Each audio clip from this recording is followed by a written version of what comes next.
Welcome to Manchester Hip Arthroscopy. This is a talk on hip reconstruction surgery by Mr. Max Feely, Consultant Orthopaedic Surgeon at the Royal Bolton Hospital NHS Foundation Trust. The aim of a good hip practice is to have a combination of hip preserving surgery and hip replacement surgery.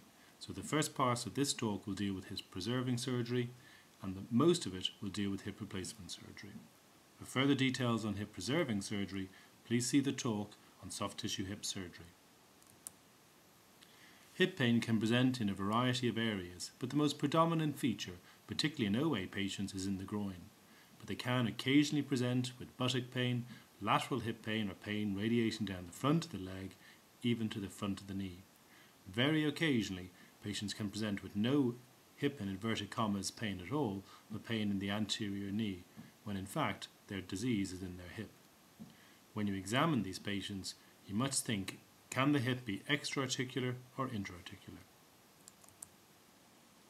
There are a whole variety of intra-articular causes, and most of these are dealt with in the soft tissue hip talk. But for younger patients, you must think of impingement from either a pincer impingement or a CAM, an associated labral tear or even chondral damage.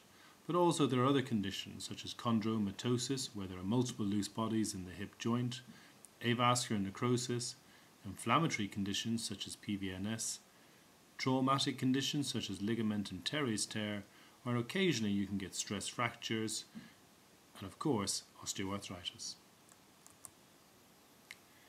Intra-articular causes, as I said before, can often be due to impingement, and this is probably the main cause of early osteoarthritis in otherwise disease-free patients.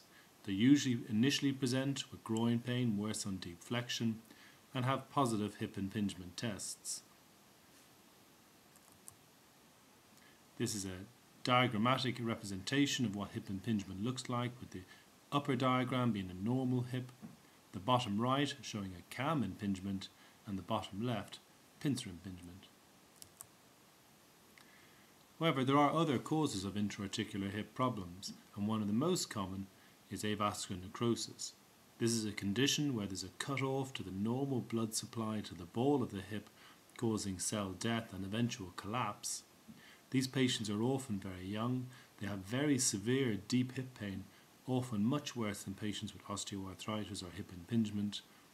They may have a history of alcohol or steroid use, but a large proportion will also be idiopathic. In other words, there's no obvious initiating cause. If they're seen early enough, they will have normal x-rays, and often you need an MR scan to confirm the diagnosis.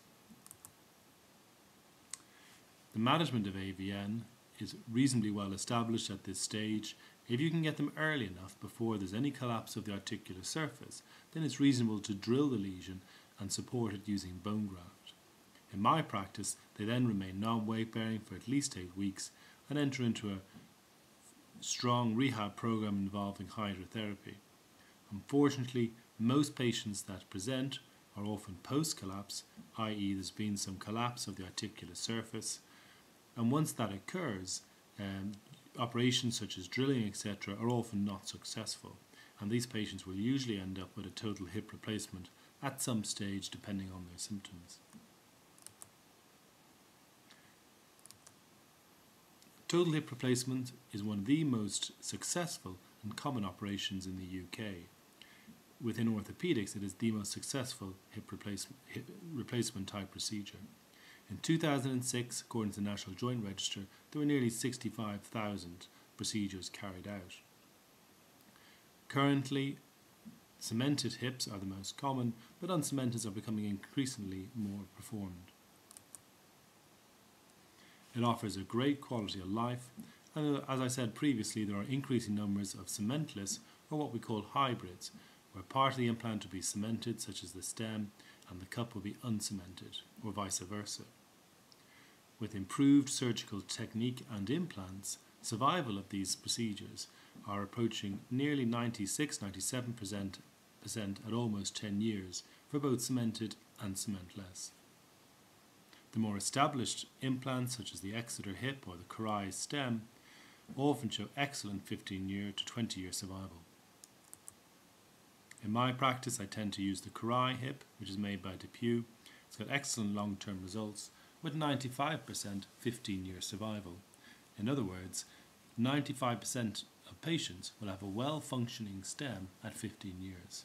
And with this, you can use a choice of head bearings, which I'll discuss later. Younger patients are demanding. They have a long life expectancy, high functional demand, high activity levels, wanting to play a number of sports as well as work, with families to support, and they have high expectations of the implants that they receive. Over the last 5 to 10 years, metal-on-metal hip resurfacing has become increasingly popular, and there was initial excellent reports, particularly out of the Birmingham group, which showed 98% survival at 5 years, particularly with their implant. As more and more companies developed these implants and more were put in, certainly throughout the UK, it began to become clear that there was a higher complication rate for this procedure, which is roughly double that of a normal hip replacement. Typical complications such as avascular necrosis, femoral neck fracture, persistent impingement, and problems with malalignment. Over the last 2 to 3 years, there's been an increasing reporting on the incidence of gross soft tissue destruction, which is probably due to the production of small metal debris producing an inflammatory response. These patients will present with persistent pain, and since the publication of these, there's been a significant decrease in the number of resurfacings carried out in the UK, and this is correlated by the National Joint Register. Certainly, there are certain groups which are higher risk, and they are females, people with small hip sizes, and older males over the age of 55. So currently the recommendations for resurfacings are that they should only be carried out in males less than 55 years of age. And I suspect with time it will continue to drop the number of hip resurfacings carried out in the UK. In my practice, I use a combination of bearings depending on the age and activity level of the patient. In older patients, they'll often get a metal head with a polyethylene cup, which has excellent long-term results. As the patients are younger, you can then use a combination of a ceramic head with a polyethylene cup, or even ceramic on ceramic. And over the last year or two, there's been the production of newer forms of polyethylene with even lower wear rates. So in my practice, if you're under 55, you'll receive a ceramic on ceramic hip with a 36mm head, which gives extra stability. Between the ages of 55 to 70, a ceramic on marathon, which is one of the newer forms of polyethylene, with a 32mm head, and over 70, a metal head on a marathon cup with a 32mm head. And this is derived as a combination of patient function, cost of implants to the NHS, and long-term results. Post-operative precautions used to be very rigid, but when we recently ordered them, we found that most patients ignore what they're told.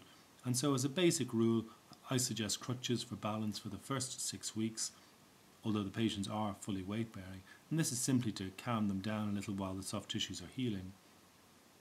I do suggest that they sleep on the back for the first 2 weeks, and then they can sleep on any side they wish as long as they have a pillow between their legs.